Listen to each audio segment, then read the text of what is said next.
Here, and it is that time in the season where we go over power rankings. For those of you that aren't aware, collegiate has mostly been going on in some form or another for the last month and a half, but the main core of the season, the Activision tournament that is sort of the biggest amount of hype around it, the most prestigious of the leagues, is starting this weekend. And going into that, we already had coverage that we did of the format. They did an East-West split. We're getting 8 rounds of Swiss instead of 10. We're going to go into our 32 from each region, all that good stuff. Covered lots of that in the last video, but we did get a new announcement today, which is that the Central Time teams will now be classified as part of the West region.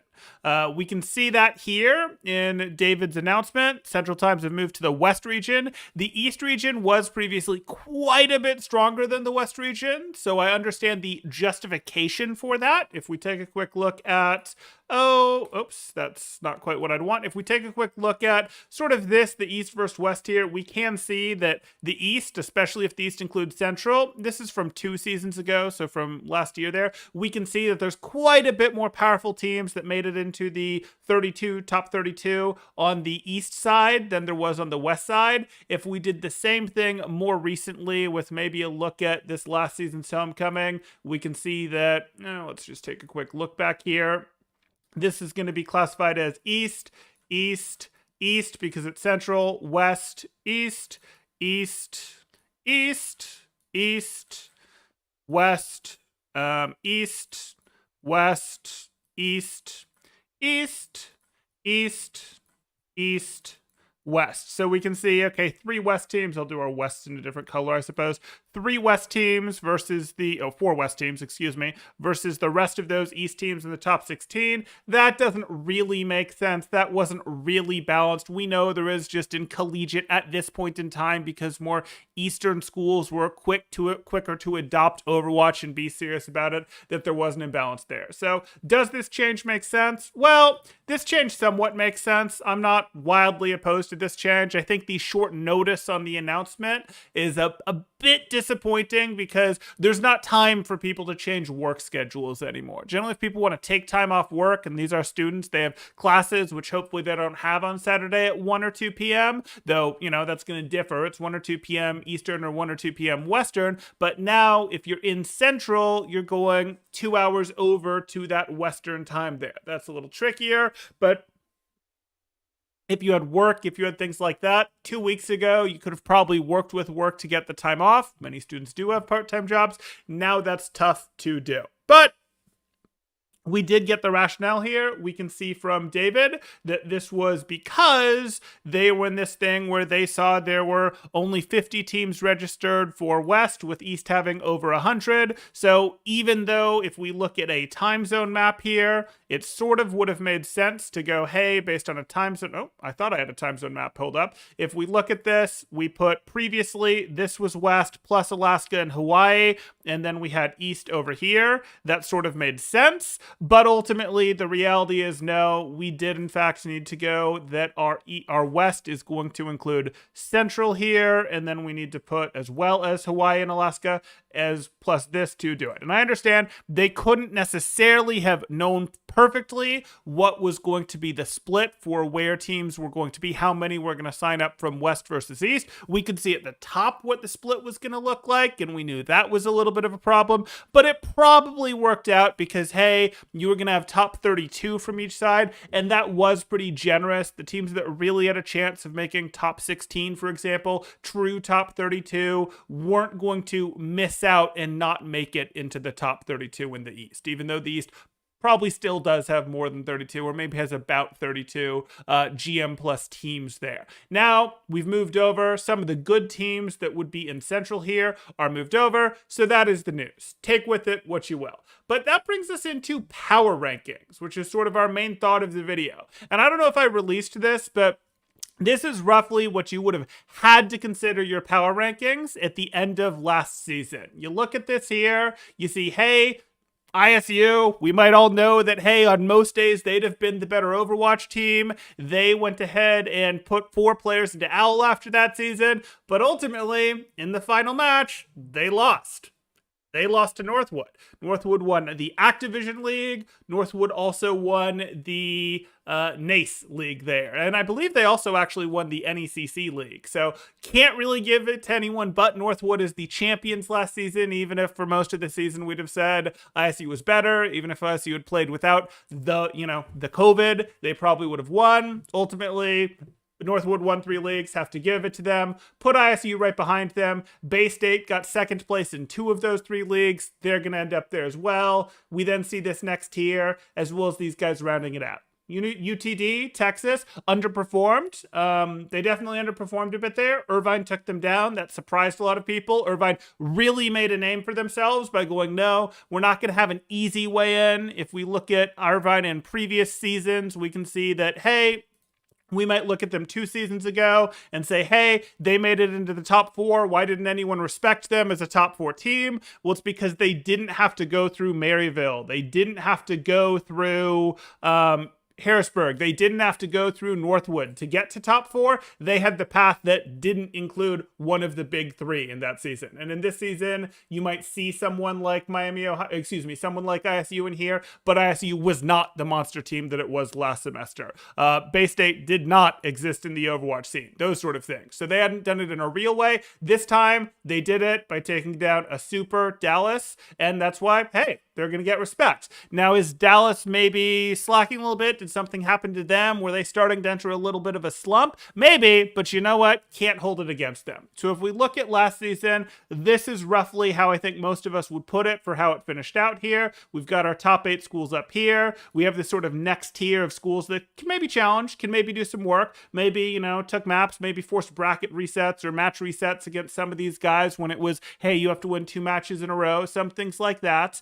And then you have the other good top schools. No reason, they either these 3 made it into top 16, but really aren't quite at the caliber that these guys are here, as well as some of the other schools that made it into top 32 there, top 24 there, that sort of thing. So that brings us over to this season. And what's changed? We don't have a ton of new information. We haven't had a ton of important matchups. But we have seen some rosters change. We've seen things like, okay, ISU does not have that super roster anymore. Their roster strength has come down a little. Bay State made a little bit of an addition. Northwood seems to have lost Bay State made an addition and a DPS player. ISU, sent away their 4 OWL players. We saw Northwood doesn't seem to be playing LEP and Scrim, some things like that. Have these rosters moved around a bit? Then we had a West Coast tournament, a California Cup, where Irvine showed, hey, they really stepped on the gas at the end of last semester. They continued to be strong, took down Banana Slugs again, took down the other schools, did some good work there. They've been serious. So we've seen some things happen, even though we're early enough in the NACE season that we haven't seen a ton of strong matchups. We've seen some other roster shakeups here. So what happened? How are we going to place these teams? Well, if we look at our monster tier, what we're going to do is I can't really justify putting anyone but Northwood at the very top. Now, look at this. Hey, maybe not quite as strong as last semester. Maybe they don't have all of the same players, or maybe those players are going to come back. Who really knows? But they won last season, and ISU is not as scary as they were last season. So unless some other roster just looks terrifying right now, putting Northwood in this top spot, that seems reasonable. That seems like the place to go. And then let's go ahead and get ISU and Bay State in here. I don't really think anyone's going to disagree with those. We look at those. They belong in this top tier. We can see how they finished last time. ISU is definitely weaker this season, but their roster is still no joke. If we want to take a quick look through, they do have a page here. We can take a look at what they've got. Rupal, some of you will know him as Pascal. He's won contenders. Okay, that's a solid player that they've got there. Iron stuck around from last semester. We see Gig. Okay, we know who Gig is. We know who a lot of these players are. This is not as scary of a roster as it was last season. This season will not be sending 4 players to OWL at the end of the season. I would be very surprised if this roster sends really even more than 2. 2 would even be a little bit surprising, but we'll see. But this is still a good roster, as strong as what we'd see out of our other teams. They got second place in collegiate last season. They have that strong legacy. They've really put money into this program. They're planning to go forward there. Makes sense to put them here. But what we're actually going to do is we're going to go ahead and move Harrisburg and Maryville into this tier as well. That might seem weird, but they don't really look or seem weaker than these other schools now. We don't have that standout that is ISU that is just uncatchable. We're going to put all 5 of these guys here because it's really sort of anyone's game between these top 5 schools. Yes, I've put them in an order strongest to weakest, but it's pretty tight with these 5. We're going to have them all in this same tier. Now, if someone really jumps ahead, will we move the others down? Of course we will. That's how power rankings work. So that brings us into our next tier here. And what do we see in our next tier? Well, we can see, okay, who was good last season? Well, last season in here, we had Irvine, we have SCAD, we had the Comets. We had Irvine up there. They took down the Comets. That's real. But I really can't justify not putting SCAD first. It's possible that Irvine will make me change my mind on that later, but SCAD was the real dark horse. Last season, it was the Big Six, and SCAD was the dark horse that people actually believed could maybe take down one of the Big Six. They didn't get to, because the way the seeding worked out after the Swiss, after the group stage, was they immediately got fed to, as we can see in the first round here, or in the second round here, they got fed to the Redbirds. Nothing you can do about that. UCI didn't do any better against them. That's not some, oh, UCI got to a deeper round, so they're better than SCAD. I'm just not buying that. UCI struggled a little bit against USC. You know, it was only a 3-2 win there. They later in the California Cup, I believe, got a 3-1 win. But ultimately, gonna look at that one. Not really gonna work for me. I am going to put SCAD up here. I don't want to leak too much into the scrim bucks here, but I know what SCAD looks like in scrims. I also see, I know what Irvine looks like. I'm going to go with SCAD here. Some people might disagree. I think it's pretty close, and I am going to go ahead and put Irvine as the next school here. So I've got these two, which really puts our Comets pretty low. That puts the Comets rounding out our top 8. They were one of the Big Six last season. They were like, hey, we're one of the kings. We do it. We absolutely have this. We're in the Big Six. They took down Northwood. In Swiss last season, they took down Northwood. Later, it got reversed. Later they managed to lose, go out, things like that. It was certainly punching up for them to take out Northwood. But hey, they had a window there where they took down the second best team in all of collegiate Overwatch. Is that something they could do again? Yeah, potentially is. But the most recent thing we have there is the loss to Irvine. This season, they went ahead and played against Converse, and they got a win, but they got a close 3-2 win. And Converse is good, don't get me wrong. Converse is looking at, hey, could they be in this tier? But Converse isn't in this tier. So I'm looking at that, and I'm going, I gotta put the Comets on the bottom here. That's what I'm gonna go ahead and do. It hurts me. I like you guys over at University of Texas Dallas, but I am gonna put them in the 8th spot here. And this is currently what I'm looking at for rounding out our top 8. And I really like what I see in the top 8 this season, I gotta be honest, because any of these teams could win it. Any of these teams could win it. This looks good. Irvine's been looking good since the end of last season. SCAD doesn't in any way look like they've fallen apart. These schools, made some reasonable upgrades or similar. These guys made a little bit of an ad. ISU, yes, is worse than last season, but that puts them more at parity with these other schools where anything can happen, and that makes a more exciting league in my mind. Obviously, our league, we still want to keep leveling it up. We still want it to keep getting better, but the league wasn't at the ISU level of last season, mostly. I suppose Northwood did take them down, extenuating circumstances, but this looks good. This is what we've got here. So then we get on to what should be in this next tier outside of our Big 8. And I think I've already shown my hand a little bit with this one. I say as I stall, trying to recognize their icon, but that is going to be Converse. Converse is serious. We can see what they did. They did pick up that loss to University of Texas Dallas, 3-2 loss. I believe that, we saw that one. That's not fantastic news for them, but, University of Texas Dallas is in the top 8 there. That's where we'd mostly put them. They've been going hard since last season. They had some good trades last season in terms of teams that they could take down. If we look at how some of this worked, we can see that they did good work last season. They're very dedicated. I'd say they've been serious about it in a similar way to how Irvine has been serious about it in terms of, hey, what are they going up and doing? We can go back, in fact, to that's the wrong season there. No, that is the right season. We can go back there and we can see what we saw in terms of that set up for now. Can I go back one? Yes, we can go back to group stages, and we can see in group stages, what did they do? How did they get here? How can I justify some of putting them high? And as we see our converse, they did get a win against Irvine in group stages. Yes, I think Irvine looks better since then. I think that might be hard for that version of converse to pull off again.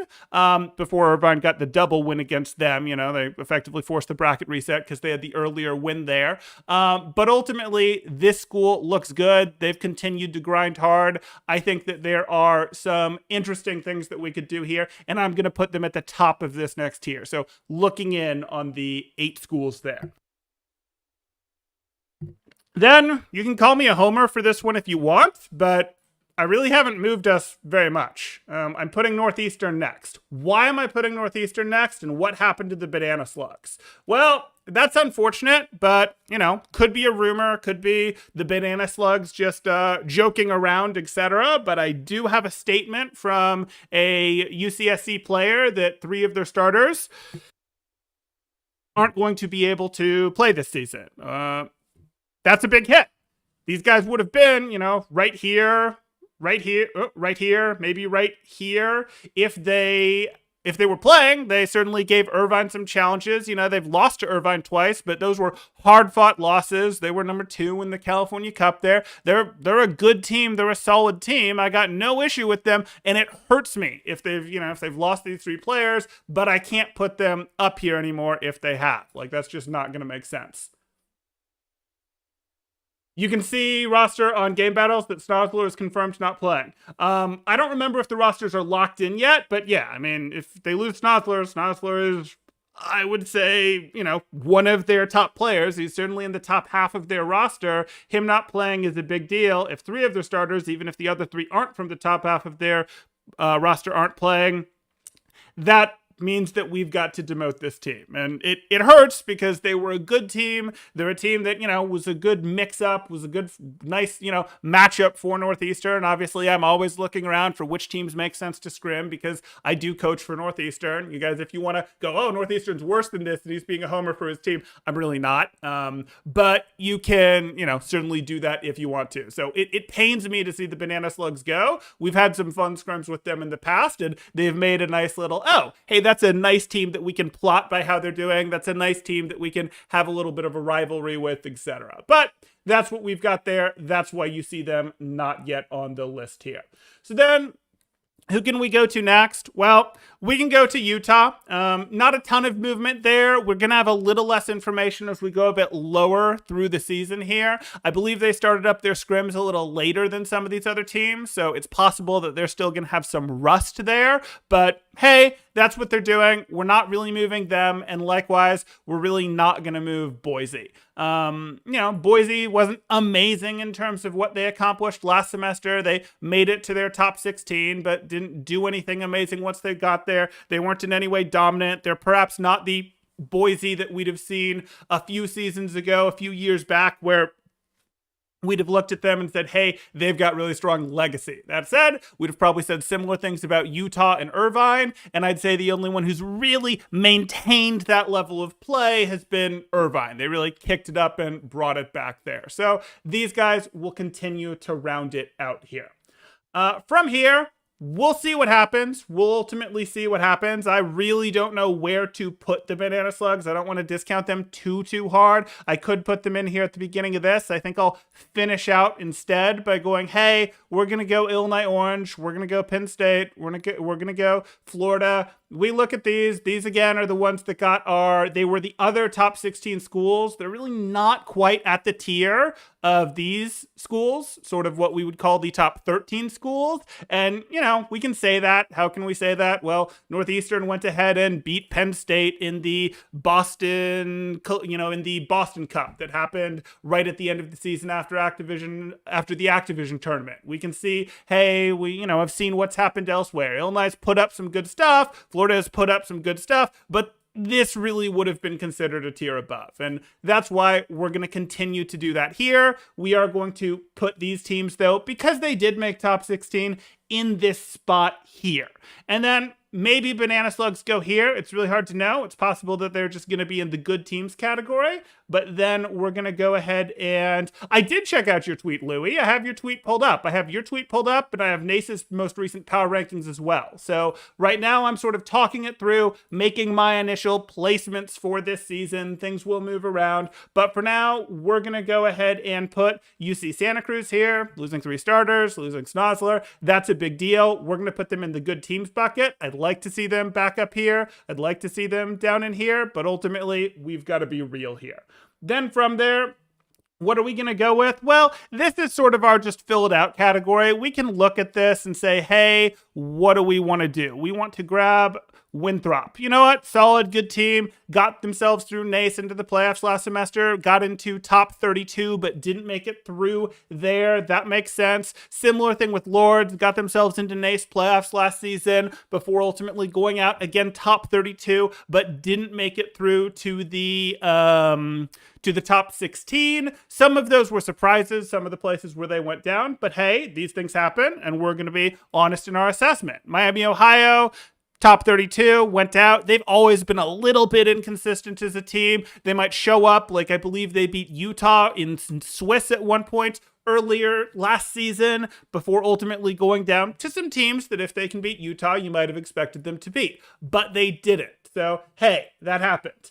I can continue to fill this out. Maybe we'll get Bellevue in here. Bellevue should be stronger based on the roster than they were last season. We'll see. Maybe they'll fight their way up here. They could easily find themselves up here, if their players are being serious. But that's the thing. This is collegiate. You might have a roster, but if your players are struggling with their classes, if your players don't qualify because they didn't make grades, if your players are just swarmed one semester, you can be playing worse. You sort of have to work with the reality of the school varsity sport balance that you've all got here.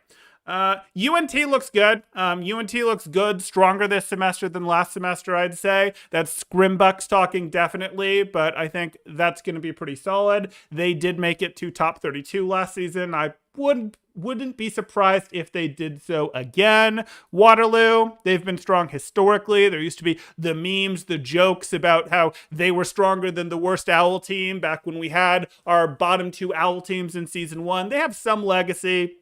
Again, top 32 last season, and then we'll continue on through here. Maybe we'll get UW, maybe we'll get Riverside. These are mostly just going to be teams that, hey, they are here. It could sort of be anyone mixing up. We'll get Riverside, we'll get CU Boulder, fine with me. Maybe we'll go ahead and get Ohio State. I wouldn't be surprised if Ohio State did better. They sort of fell apart at the end of last season. I hope to see them put it back together, but they sort of underperformed going into the end of last season there. We could also get maybe an OU Crimson. They didn't make top 32, but they're pretty good. I'm putting Mizzou relatively low here. Mizzou has not been looking for particularly strong scrims lately. And, that's insider information and Scrimbucks and all that, but they've spent a fair amount of time and, been like, no, we're looking for lower scrims. We're not going to go, we're not going to take 4-3 scrims. We're not even really looking to take 4-2 scrims.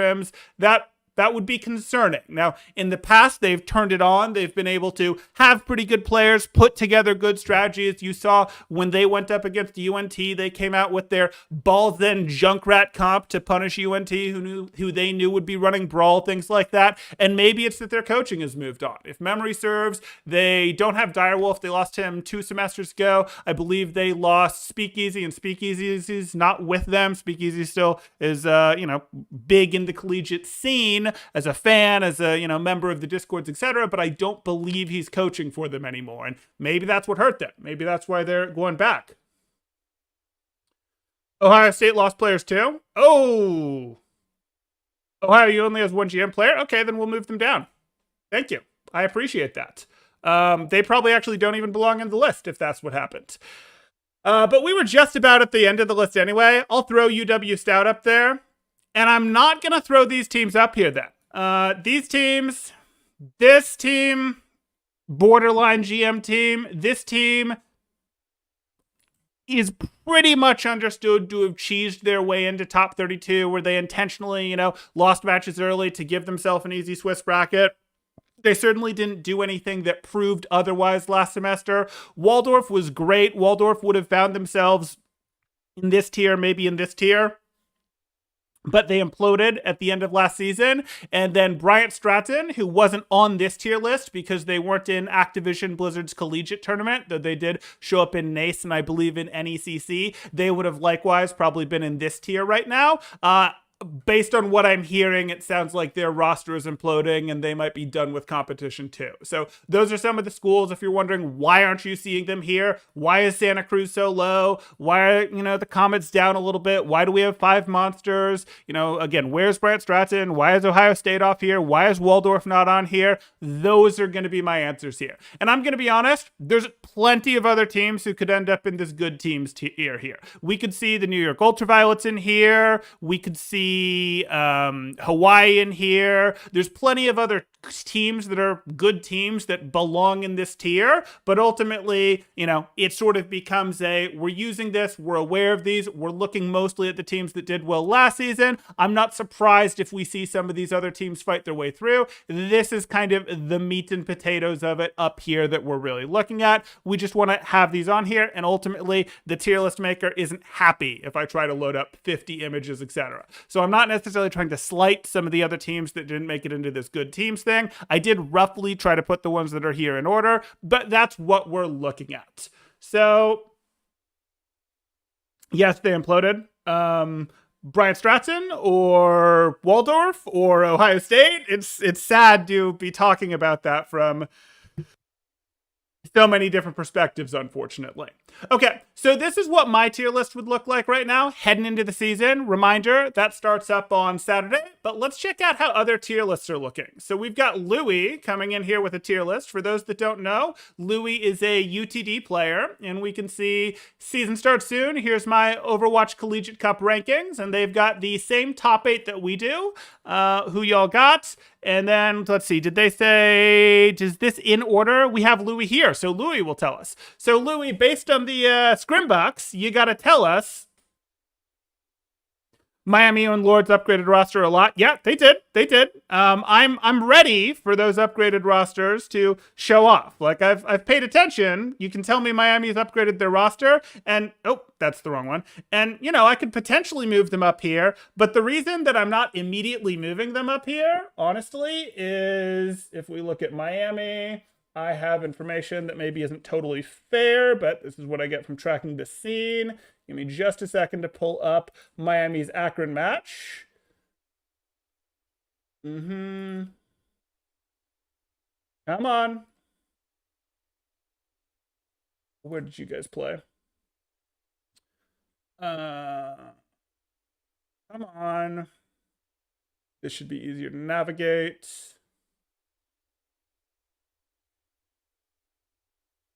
Come on. That's not it. Compelling content right here, I know. Here we go. So I can take a look at this, and I will take a look at this, and we can see, we are now in week 4, I believe here, but we can see 2 weeks ago, they beat Akron with a 3-2. And Akron's fine, don't get me wrong, Akron's totally fine, but a 3-2 is not a compelling, strong win against Akron. Akron absolutely would be a school that, perfectly reasonably belongs in this good team category. And you know what? A win's a win. You didn't lose.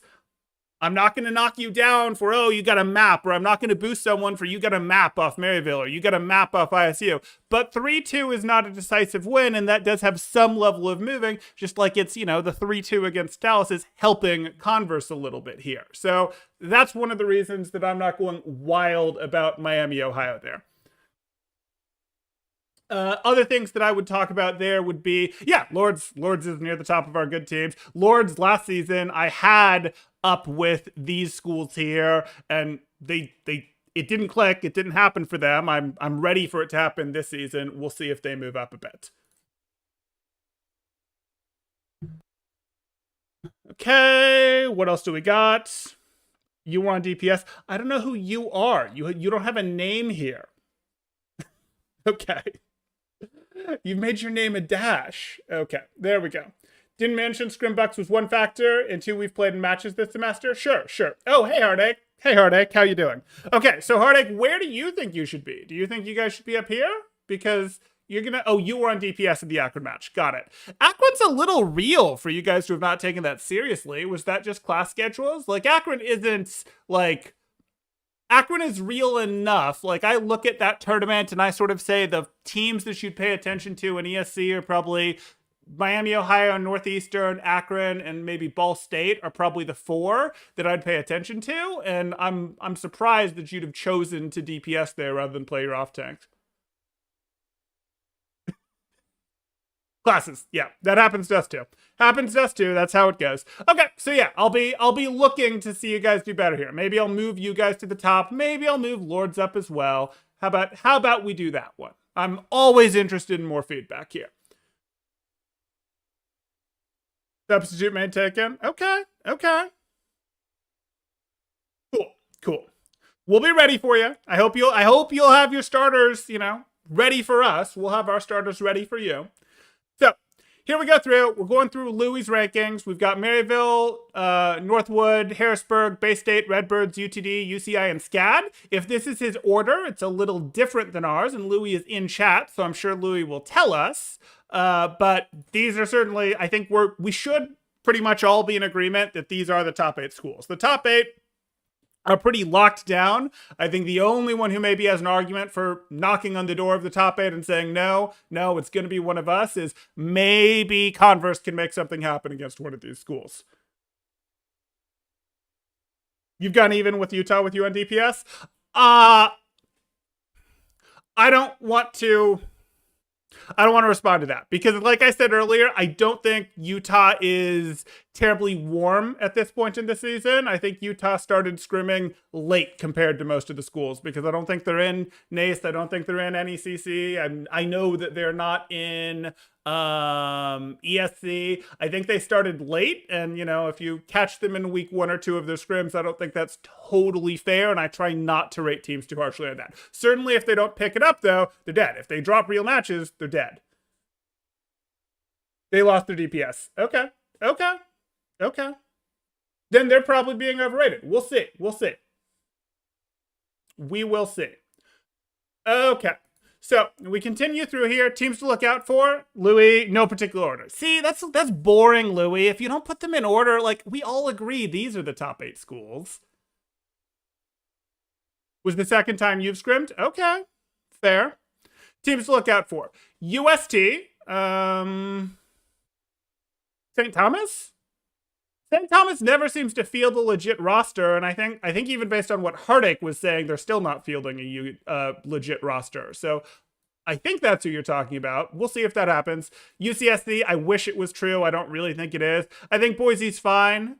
Florida, yep, they were top 16 last semester. Miami, Ohio, Heartache is really shilling hard for Miami, Ohio right now. And I'm with it. I'm ready for Miami, Ohio to be good. But Heartache, I represented your team strongly last season and you let me down. I was like, you guys are going to turn it on. You guys are going to really show up and take out the other teams and you're going to want it and that sort of thing. And you kind of fizzled a bit. So like I'm ready for you guys to be good this season, but fool me once, shame on me. Fool me twice, fool me once, shame on you. Fool me twice, shame on me.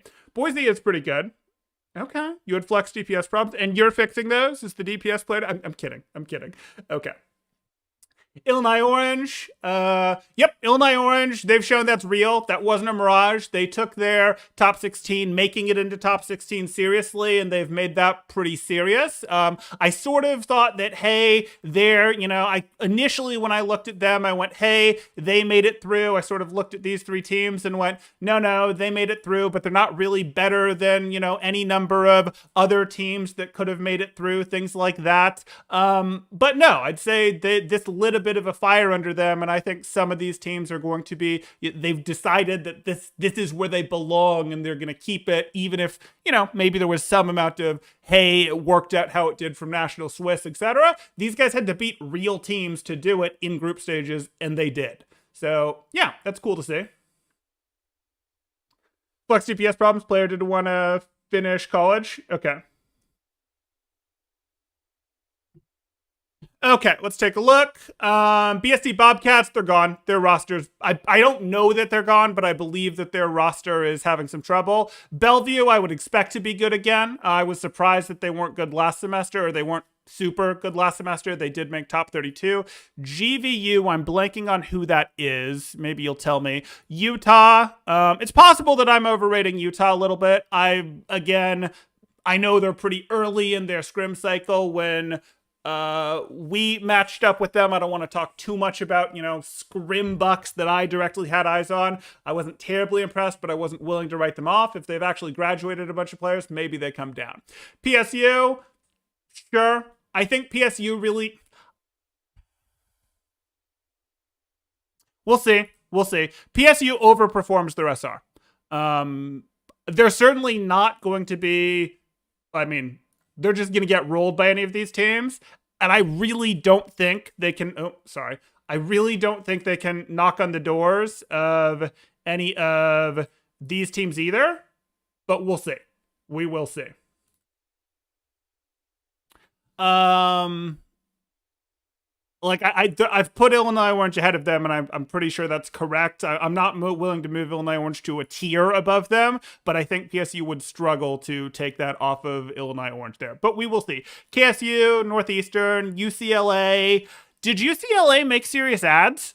They're not a nothing Overwatch school, but they weren't top 2 in California. They don't have, this long history of being, hey, top of, if we go back 2 semesters, it's not looking significantly better for them. Did they make good ads? I'm curious what's driving that, Lueyyy. Or is that, hey, you've scrimmed them and you've seen good stuff? I have not scrimmed them, I'll be honest. Lords, I expect Lords to bounce back. Lords also made some nice roster stuff there. And then UNT, who I do have eyeballs on, have seen, and they look a bit stronger this season. So yeah, no, I think this is a pretty good list. I think this is an information gap. I want to see if these guys can actually feel the roster. I think I didn't, until recently have this information either, so I get it. Though I think some of this information got posted in a response to you putting your list up there, and that was brave of you. You put your tier list up there, or your power rankings up there, and you get people to come out and tell you you're wrong, and now I put mine up here, and I get people to come out and tell me I'm wrong. Isn't it great? Tearing down power lists is the most fun part of it. Okay.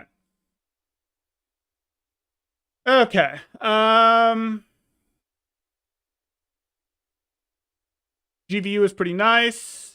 Grandview University has a brand new roster with some solid players. Got it. Okay. Brand new roster.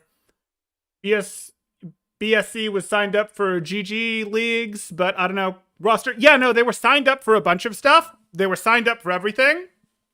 But they actually forfeited. They actually, if memory serves, forfeited to Bay State, and that's not the end of the world. Forfeiting happens, and they probably weren't going to beat Bay State. But what I'm hearing, and ultimately this is rumor mill type stuff, but you did see that forfeit, and I'm hearing rumors of they might have to drop out of a lot more competitions. They're going to have schedule issues, which suggests roster issues to me. So that's why you're not seeing them on my list right now. They've always done fairly decent and have been advertising like 4.4, I think, but could be wrong.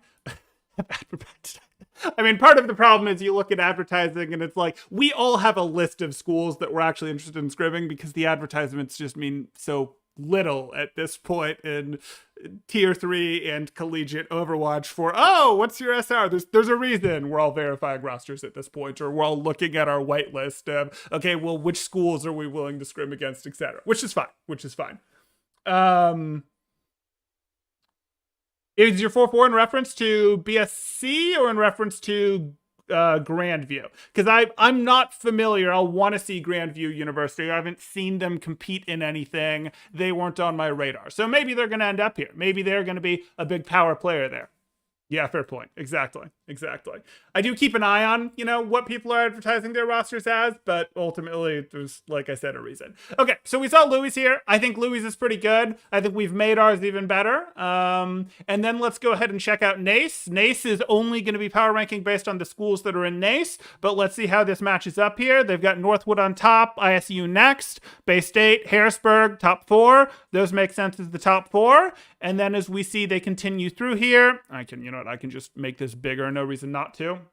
We can see as we continue through here, they've got UTD, Boise, Converse.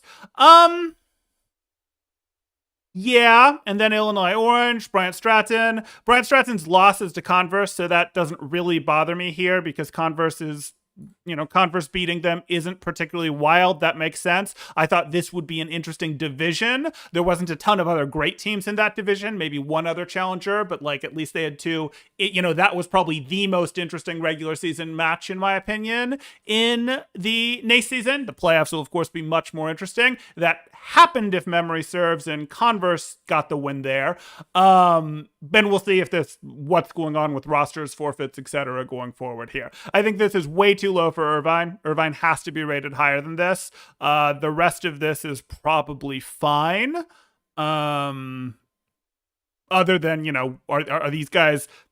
I'd say Bryant Stratton is better than Illinois if they've actually kept their roster together. I think they're actually having problems competing or something, so they'd actually fall out of the top 10 here. And in replacing them would be maybe like North Texas is in this, if memory serves. Rochester Institute of Technology is in this. Maybe one of those two would replace them in the 10 spot here. But Irvine needs to move up. Irvine should really be up here, maybe even up here for where we find them. Rest of this, reasonable enough. UCLA advertises 4.4, I believe. We played GVU, and although we won, they were decent for a new team. And Heartache says GVU will implode after an unsuccessful year. They are incredibly toxic. Got it. So you think what's going to happen there is they will discover that, no, you can't just show up as a 4.4 or so team and just expect to dominate collegiate. Collegiate is more established than that now. Our teams are stronger than that, quite frankly. And you think they will explode after 1 year. I can see that. That, I think, is something that we need to worry about from a toxic player standpoint, but it's also something schools have to be aware of. If you can't just spend money for 1 or 2 semesters, unless you spend lots of money for 1 or 2 semesters and just show up with a top team and expect, yes, now we're going to win and we're going to win forever. I mean, even ISU sort of, Northwood sort of did that a couple seasons ago. ISU sort of did that last season. Now ISU, it made sense how they did it, and I think they're going to pivot into it okay, but you can't just show up and go, hey, we're going to, recruit 4 good players, 6 good players this season, and that's going to take us to the top, and it'll be this self-sustaining thing anymore. The league is already developed enough, serious enough that there is top talent here. Could you outspend it and build a full-on team like ISU did last season? Yes, of course you can. But you can't just haphazardly go, hey, let's get a bunch of, 4-3, 4-4 players and do it anymore. Okay, so that's sort of what we're looking at. Heartache is going to now be on a mission to make me move his team up, which is fine. I look forward to it. We'll also see if Utah comes down. That may be what happens. Maybe Utah belongs down here. Maybe Utah belongs down here. I'll leave them here for legacy for now. Unless I get input from more people here. But yeah, what I'm looking at is, this is what my power rankings look like. These are what Lueyyy's looked like. I think Lueyyy's looks pretty good. I think we haven't seen that. These guys, unfortunately, pains me, but I don't think we're going to see Santa Cruz there anymore. I think these guys are imploding, but again, we will see. Imploding is too strong a word for these guys. I think they're going to have some registration issues, but we'll see. I'd like to see Bellevue be good again. UCLA advertising 4-4. They advertised 4-4, but let's see what they did last season. Again, I don't have an issue with UCLA. They've been fairly strong at Overwatch for a while. Who was in their group? Did they beat Boulder? They did beat Boulder. That's something. But then they lost to last season Santa Cruz, which was a top 16. They lost to Redbirds. No fault for losing to Redbirds. Santa Cruz was very good last season. So yeah, maybe they just got a bad bracket and they could have forced their way out of a worse bracket. But I don't have the legacy to establish that yet. I don't think, there's 2 better teams than them, or last season there were 2 better teams than them in California. 2 better teams than them in the UC system, UC Irvine and UC Santa Cruz. So we'll see. Maybe they'll be higher. Maybe they won't. Advertising 4-4 doesn't really mean anything to me. Advertising 4-5 doesn't really mean anything to me. Advertising in Top Scrim, advertising in True Pro Scrim, none of that really means anything to me until I see that you're not getting slapped down. But yeah. Okay. So I think that's going to do it. If you guys are enjoying it, please do drop a like. Consider subscribing if you haven't already done so. And, let me know. We'll keep these going. Let me know how wrong or right I am in the comments. Tell me who you would have moved where, all that good stuff. I am looking forward to seeing it. But that's going to do it. Thanks, guys.